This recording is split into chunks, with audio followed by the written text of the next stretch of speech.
ওই বালিগঞ্জের ঘটনা, ছেলে আর ছেলের বউ মিলে ওই পুরো বাপটাকে রাজনীতি যাওয়ার নাম করে বৃদ্ধাশ্রমে রেখে এসছে।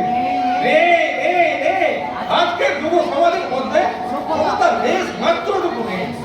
এক সময় ছিল বিনিময় কথা, সেই কথাটা কি উঠে গেছে? আমি বলছি উঠেনি।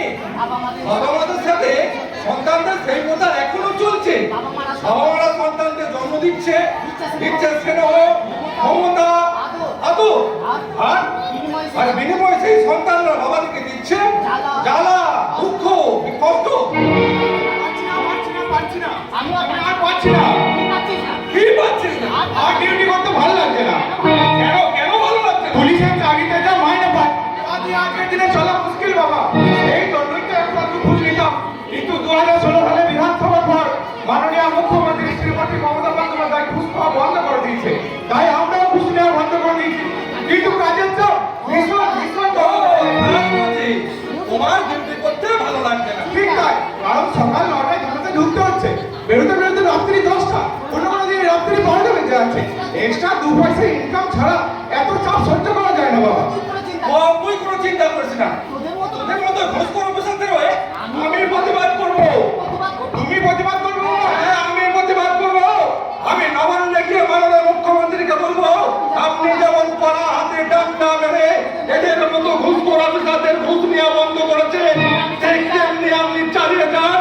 আমি আপনাকে কথা দিচ্ছি, এই ঘুষ জানোয়ারগুলো আপনার পাশে না থাকলো, আমার মতো ভোটাররা সবসময় আপনার পাশেই থাকবে। আমি তোদেরকে আগেই বললাম, তুই এই চাকরিটা ছেড়ে দিয়ে আমার মতো ব্যবসার কাজে মন দিয়ে কথা শুনিস ভাই। সুশান্ত দা, এটা আমার ভাগ্য।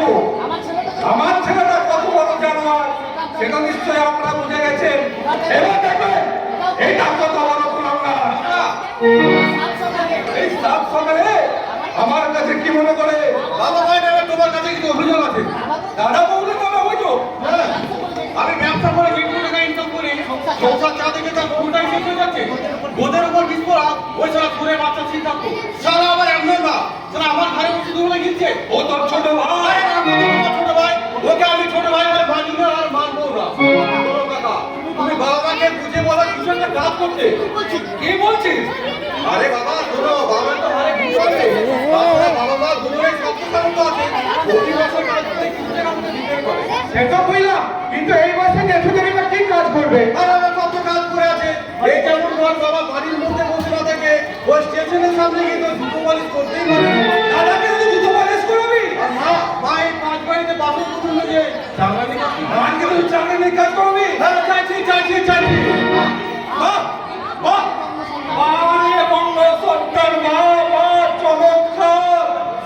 সে যুগে অন্ধ বাবা মাদের কাঁধে চাপিয়ে তীর্থ করতে নিয়ে গেছিল শোভন কুমার। আর এই যুগে বাবা মাকে জুতো পালিশ করতে পাঠাচ্ছে তোর মতো একটা কুলাঙ্গা। শুধুমাত্র ধর্মদাত্রী মাকে সম্মান দেওয়ার জন্য উত্তর দামোদর সাঁতার কেটে পার হয়ে গেছিল নিশ্চিন্ত নামে আমাদের বিদ্যাসাগর। আর এই যুগে মাকে পরের বাড়িতে চাকরি করতে পাঠাচ্ছে তোর মতো একটা জানোয়ার। আমার কথা বাবাকে বলবে না, তাই তো? হ্যাঁ, আমি বলতে পারি। ঠিক আছে, আমিও দেখছি কি করা যায়। সুশান্ত দাকে অপমান করে গাড়িটা তুমি ঠিক করলে না বাবা। দাদা বাবুকে অপমান করে ঠিক করে গেল।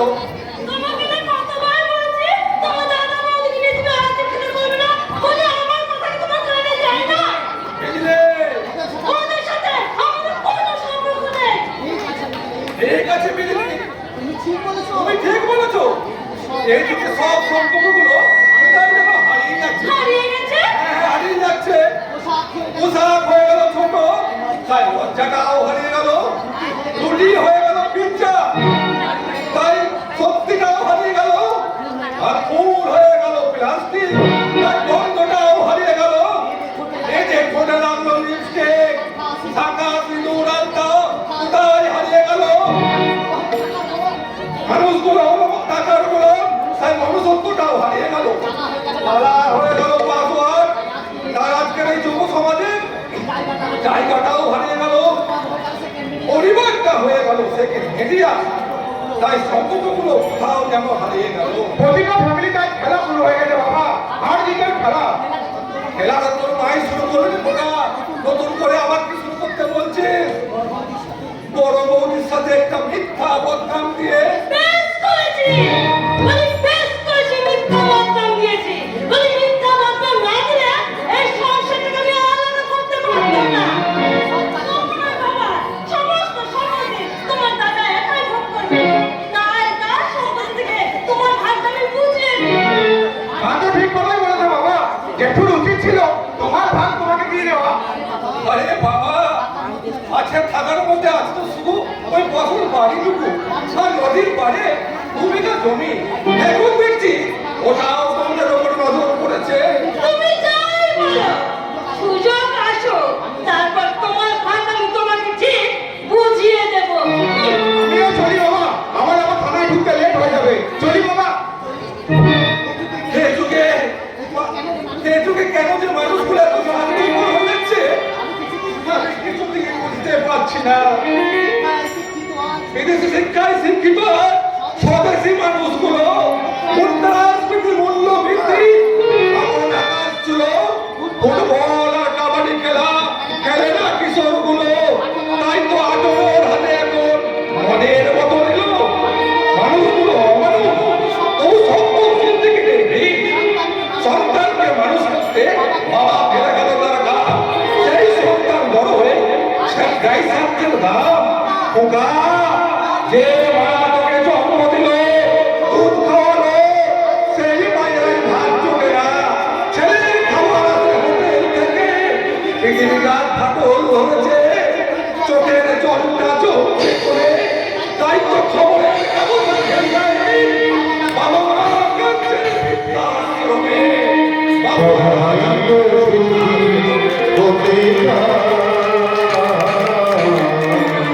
সবাই তো সুখী হতে চায়, তো কেউ সুখী হয় কেউ হয় না। জানি না বলো জানি না বলো সত্যি না, সুখী হয় না। সবাই তো সুখী হতে চায়, সবাই তো সুখী হতে চায়,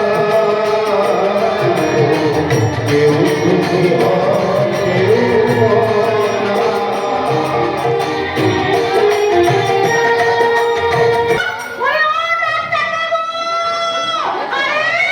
বাড়ির সব কেন কোথায়? ঘরটা একেবারে ফাঁকা। আমার এখন কত কাজ তোমরা জানো? এখানে কাজ ছেড়ে আমাকে আবার অন্য এক জায়গায় যেতে হবে। ছি ছি ছি ছি, ফুল তুলি না জল তুলি, কাজের বেলায় সব তুলি। আরে বাবা, দেখ কোথায় যে যেতে হবে আমি তো সেটাই ভুলে গেছি। মানে তোকে যেতে হবে আম বাগানে। ঠিক বলেছো গো ডাক্তার বাবু, ঠিক বলেছো। জল তুলি না ফুল তুলি, কাজের বেলায় সব তুলি। আমার এখন সব মনে পড়ে গেছে গো ডাক্তার বাবু। দেখো বাবা, তাহলে তো সব মনে পড়েছে। হ্যাঁ গো ডাক্তার বাবু, হ্যাঁ, আমার সব মনে পড়ে গেছে। আমার মনে পড়ে গেছে বড় মা কাল সকালে আমাকে একটা বলেছিল কাঁচা আম এনে দিতে। কাঁচা আম খাবে বলেছিল, তাই তো আজ আমাকে তুমি যেতে হবে ওই আম বাগানে আম পাড়তে। হ্যাঁ রে মা, কি আমার চেয়ারটা তুই পরিষ্কার করেছিস? করেছি গো ডাক্তার বাবু, করেছি। ঘরটা ঝাড় দিয়ে ধুয়ে মুছে চেয়ারটা ঝেড়ে মুছে একেবারে পরিষ্কার করে দিয়েছি। দিনের পর দিন তুই আমার প্রেসক্রিপশন থেকে লোককে ওষুধ দিচ্ছিস, আমি বাইরে গেলে ব্যাগটাও নিয়ে যাচ্ছিস, অথচ তোকে পয়সা দিতে গেলে তুই নিস না। হ্যাঁ রে মা, বিনা পয়সায় তোর চলে কি করে? ভালো লাগে গো ডাক্তার বাবু, আমার খুব ভালো লাগে। তোমার সঙ্গে গায়ে ঘুরে ঘুরে গায়ের মানুষগুলোর সেবা করতে আমার খুব ভালো লাগে গো ডাক্তার বাবু। তাছাড়া সেবা করা তো মানুষেরই ধর্ম, তাই না বলো? ঠিক বলেছিস, তুই একদম ঠিক বলেছিস। তুই কি জানিস এই যুগে সেবা করে? যারা করে না তারা ভুল করে, তাই বলে আমি জেনে শুনে কেন ভুল করবো বলো দেখি? আচ্ছা হয়েছে হয়েছে, ওসব কথা এখন থাক। এখন বলতো তার খবর কি? কার কথা বলছো গো ডাক্তার বাবু? যার জন্য তুই দিন রাত স্বপ্ন দেখিস, যার নাম শুনলে লজ্জায় তোর মুখটা রাঙা হয়ে যায়। আচ্ছা ডাক্তার বাবু, তুমি না সত্যি? হ্যাঁ রে মা, বলছিলাম তোর তো বিয়ের বয়স হয়ে গেল, এবার ওই বিশ্বজিৎ বাবুর ছেলে সিদ্ধার্থকে বিয়ে করে তুই সংসার কর। ঠিক কথা বলেন তুই কি শিশুকে জানিয়েছিস তোর মনের কথা? ডাক্তার বাবু, আমি পারিনি। যতবারই সিদ্ধার্থর সামনে আমি এই কথাটা বলতে গেছি, ততবারই আমি বলতে পারিনি গো ডাক্তার বাবু, আমি বলতে পারিনি। কি?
মনে মনে ভালোবাসিস সেটা তো তুমি জানাতে হবে, না হলে তোর ভালোবাসা না অসম্পূর্ণ থেকে যাবে। বলছো তুমি ডাক্তার বাবু? কত প্রেম মাঝপথে থেমে যায়, কত ফুল না ফুটে ঝরে যায়, কে বা কে খবর রাখে। ডাক্তার বাবু, তুমি বলো না, আমি যে ব্যর্থ প্রেমের ব্যাপারটা কিছুতেই সহ্য করতে পারবো না গো ডাক্তার বাবু। আমি যে জন্ম থেকে স্বপ্ন দেখি সিদ্ধার্থ আমার সেদিন সিঁদুর আমার সিঁথিতে, তার গলার শাখা গলা আমার হাতে, আমি যে তাকে নিয়ে ছোট্ট একটা ভালোবাসার স্বপ্ন দেখেছি গো ডাক্তার বাবু। আমি যে স্বপ্ন দেখেছি গো সেটাতেই তো আমার ভয় হয় রে মা। হঠাৎ করে নীল আকাশের বুকে একটা কালো মেঘ এসে যদি বাজ ফেলে দেয়, তাহলে সেই বাজির জন্যে তোর মুখটা যদি ঝলসে যায় রে মা। সময় থাকতে থাকতে সিদ্ধার্থকে তুই তোর মনের কথাটা বলে দে, তুই ওকে ভালোবাসিস। জানিয়ে দেবো ডাক্তার বাবু, আমি আরে বাবা, বিয়ের কথা নিয়ে তুই ভাবিস না, আমি নিজে দাঁড়িয়ে থেকে তোর বিয়ে সব আয়োজন করে দেবো। আমি তোর কোনো কিছুর অভাব রাখবো না। শুধু রাজি হলে আমাকে মন্দিরে গিয়ে ঠাকুর মশাইকে ডেকে ধরে বলে নে হয়ে গেছে। তারপর কাজী দেখে স্বপ্ন ঠিক করতে হবে, করে নে হয়ে গেছে। এরপর কেনাকাটা। কেনাকাটার জন্য তুই ভাবিস না, তার আগে সব আমি ব্যবস্থা করে দেবো। ও ব্যাস ব্যাস ব্যাস, তাহলে তো কোনো চিন্তাই রইল না। ওই পরের পরা ধুতি থেকে বইয়ের বেনারসি, তারপর ঘড়ি আংটি বোতাম করে নে হয়ে গেছে। এরপর আগে আলমারি, ড্রেসিং টেবিল, ফুলসজ্জা খাট। ডাক্তারবাবু, ও ডাক্তারবাবু, বলছি ফুলসজ্জা খাটে তো শক্ত থেকে কেন ভেঙে না যায়। তুই থাকবি? আর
বলেছে আমি বাচ্চা ছাড়বো না। হ্যাঁ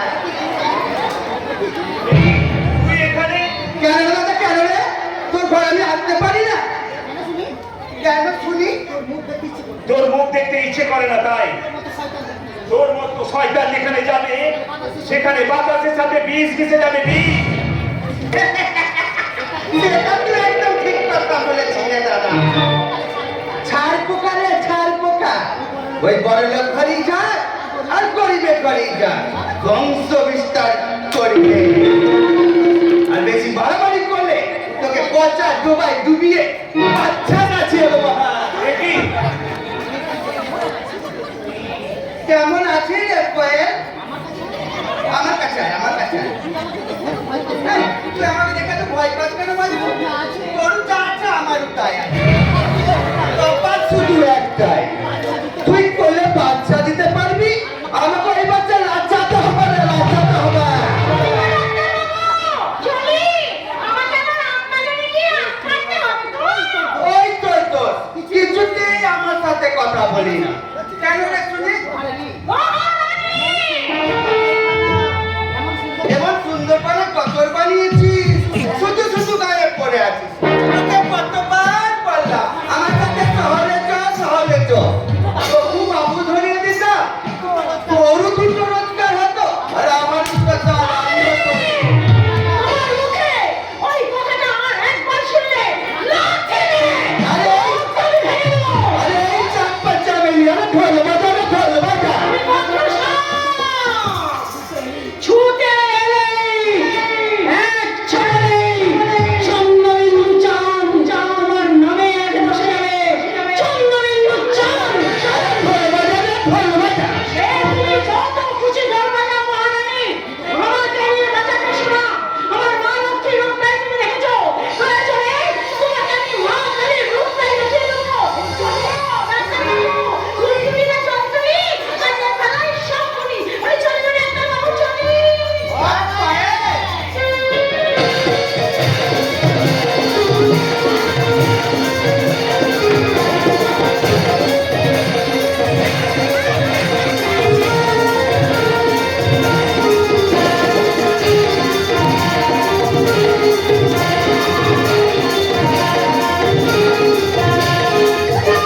চম্পা চামেলি ঠান্ডা বাবু মানে খোলো বাঁচালো, খোলো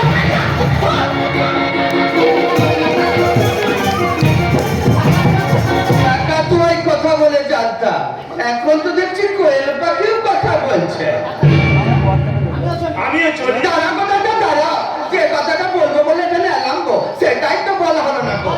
বল কি বলবি? তোমার মেয়ে গো, তোমার মেয়ে সবে লেখাপড়া পাস শেষ করে গায়ে ফিরছে গো, গায়ে। কি বললি?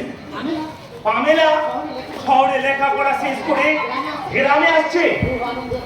আমার আমার আনন্দে বুকটা ফেসে যাচ্ছে রে, আনন্দে আমার বুকটা তাই ভরে তো যাচ্ছে। বলছি গো দাদা, আমার বিরুদ্ধে যেও না, তাহলে কিন্তু আমি তোমার পামেলাকে আমি তোর পায়ে ধরে অনুরোধ করে বলছি, তুই এ কাজ করিস না রে ভাই। আমার মেয়ে পামেলাকে নিয়ে আমায় বাঁচতে দে। আরে এই চাপ্পা চামেলে, আরে ঢোল বাজাস না, ঢোল বাজাস না, দেখছিস না আমার দাদার দুঃখে সিঁড়ি চলছে। এই কালো বাচ্চাটা বাজা। এত বছর ধরে এই দিনটার জন্য আমি অপেক্ষা করেছিলাম। তিল তিল করে আমি পামেলাকে মানুষ করেছি। বাবা মেয়ের ছেলের মাঝে তুই পাঁচিল তুলে দিস না রে ভাই। তাহলে তাহলে আমি আমার এই হৃদয়টাকে খালি হয়ে যাবে রে ভাই। সেই খালি জায়গায় আশ্রয় নেবে এক বুক শূন্যতার ভয়, এক বুক শূন্য। মহারানী, ও মহারানী, ওই ডাক্তার দেখি বললাম আমি তো কিছুই বুঝতে পারলাম না। আচ্ছা পূজার কি দরকার আছে রে ঠান্ডা? তোমার প্রাণটা কি বলো তো মহারানী, বুঝতে পারবি। তোমার প্রাণটা কি বলো তো মহারানী? ধ্বংস! এই প্রজন্মকে ধ্বংস করবো আমি রে, আমি। হ্যাঁ, সেই রাজ্যের বাসিন্দা হয়ে আমি সম্রাট তুমি